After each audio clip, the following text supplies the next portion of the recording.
what does this say for gardening? I think this creates new horizons, new opportunities. It means the long-termness that gardening represents. You can't plant a fruit tree and get fruit the next year. You can't even do that with soft fruit. If you want to raise the level of production of fruit from Britain, which is 5% at the moment, do you hear that? 5% of the fruit that we consume in Britain is from Britain. And that is an inadequate basis of eating fruit. For health reasons, forget this namby-pamby, tiddly-piddly, stupid 5 a day. 9 a day, and it starts being sensible. The Danes have 8 a day, the Greeks have 9 a day. We're stuck on a politically pragmatic 5 a day. Make it 9 a day and your diet starts altering. You're actually quite full. So there's not much room for the other crowd. That's my feeling. But don't quote me, don't quote me. Now I know, Miles, I'm not going to go against this. I know we're talking here in Garden Organic about Dig for Victory. My take is Dig for Victory is very important. Teach people about that, its history, it's important. I think the future is what I call Dig for Democracy. And I want to spell out why.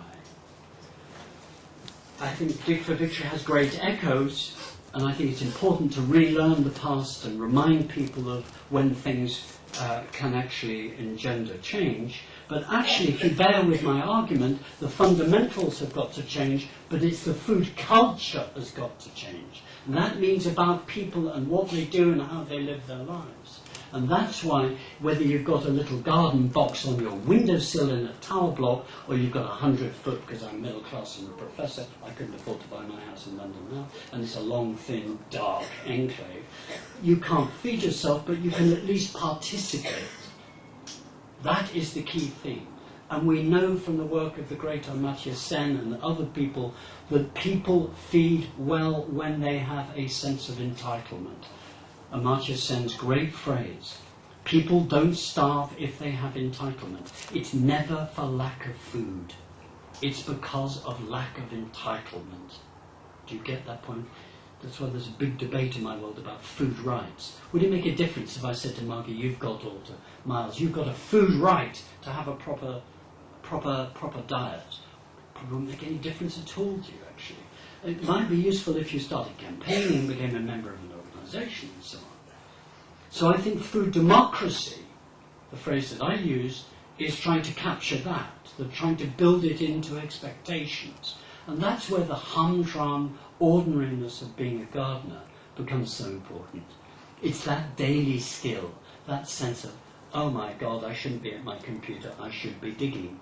You know, my wife always groans when I say, it's going to rain tomorrow, let's get those seeds in. Well, that came from my experience of being a farmer. If you don't do it, you miss it. You miss that window of opportunity.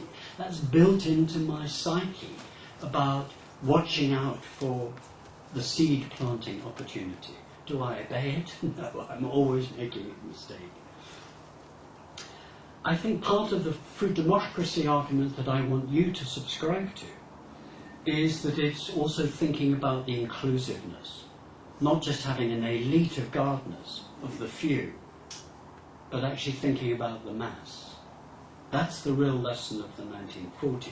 That's the real lesson of the Dig for Victory, actually, if the truth be known. It was about democracy. And so I have a vision. I didn't do slides, but if you can visualize, let me just do it. Visualize. Let's have a virtual slide. There's the word food in the middle there, and just imagine spokes going off it, and around it what the gardening does is it's about skills. It's about non-priced food.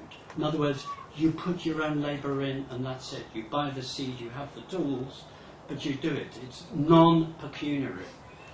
It's about health. It's about domestic life. It's about the home.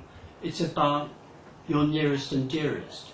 It's also about sharing and learning from others. I talk with my neighbour, who, well, I would say, a very nice woman, leant over and said, because they've got another house in the country and they've been blighted by something, she leant over and asked me, he said, what do we do about X? And I said, well, I don't know, but why don't you try this? She said, I knew you'd know. I'm waiting to hear if it worked.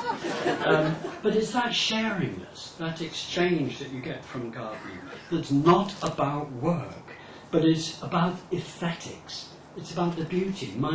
When I was typing away furiously, my wife left me, not forever, but just to go get away from me while I worked 16 hours a day for 6 weeks to write a book.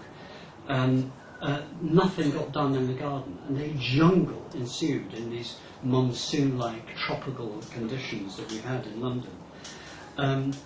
But then we spent our holiday, 2 weeks of it, just reclaiming it and just having a lovely time. It's about not having to fantasize about life being better somewhere far away. No, I've got to get away. It's about building the aesthetics into your location. So I see food as the heart of that.